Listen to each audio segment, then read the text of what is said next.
This is going to be part 3 of my 6mm arc load data, and this is the plan for today. We're going to work with the 112 barns, play with seating depth a bit, and some powder selection as well.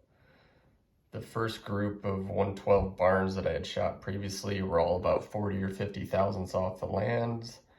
These are going to be much further out, 10 to 20 thousandths off the lands. We're going to go back to the 29 grains of CFE 223 and see if the seating depth makes much of a difference versus the group we got previously. And then we're going to upcharge rate a bit. Then we're going to swap over to the Shooter's World Precision Rifle Powder and shoot some loads at 27, 27.4, and 27.8 grains to see how that works. So I'll see you all on the range and we'll see what we get. All right, we're out at the table now, and it's a brand new table. Also, I'm just a dude inspired. I already got 7 rounds down range. Here's the brass from the group of first 5. That's shooting the same charge of CFE 223 that we shot last time, the 29 grains. Only now we're not jumping nearly as far, and I can tell you looking through the glass that apparently this bullet likes to be seated out much further. I don't have any velocities on this one though. For some reason my chronograph just isn't working right today, so maybe next time.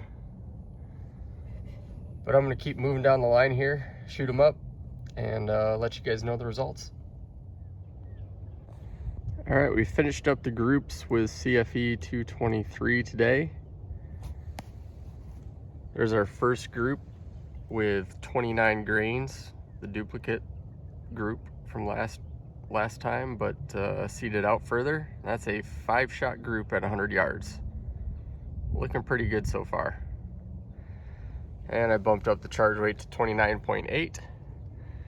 It opened up a little bit, but honestly that one to the right, I could have called that. I pulled it a bit, so it could be even better than that.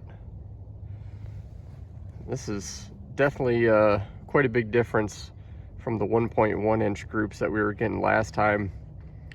Typically I don't play around with seating depth too much. I haven't had a lot of meaningful results coming from changing it, but with these particular bullets it definitely matters. All right, let's swap over to Shooter's World and shoot some groups with that. Okay, I've got all my Shooter's World groups done. This here is 27 grains of Shooter's World, 4-shot group. This is 27.4. This is a 3-shot group. I was mostly just doing a quick step up to make sure there was no pressure signs. And then finally at 27.8 grains of Shooter's World, this is a 5-shot group. So everything looking pretty good so far. I think I definitely like the Shooter's World, and seating out the bullets closer to the lands helped quite a bit. When I get a new chronograph, hopefully I'll have some velocities to check that out, and I'll do some larger groups to confirm that I can consistently perform like this. I will say it is pretty cold out today, 41 degrees here in Texas. So especially with the CFE 223 near max charge, I'll have to be careful with that and double check with some warmer temps. We definitely have some matches at 100 degrees or so here in Texas. All right, I've got all the groups measured now. We ranged anywhere from 0.33 MOA up to 0.59 MOA.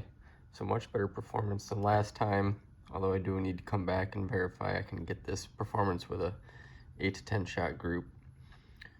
Overall, pretty happy. Anywhere from 2 to 20 thou off the lands, roughly. All this was done with the same setting on the cedar die, but I'm getting a bit of variation as I go through the loads. So I'll need to play with that a little bit and see if I can get a more consistent cartridge-based ogive measurement. But I think I've got a couple of great loads I can work with for the time being and get to practicing. So hope you all enjoyed it. Thanks.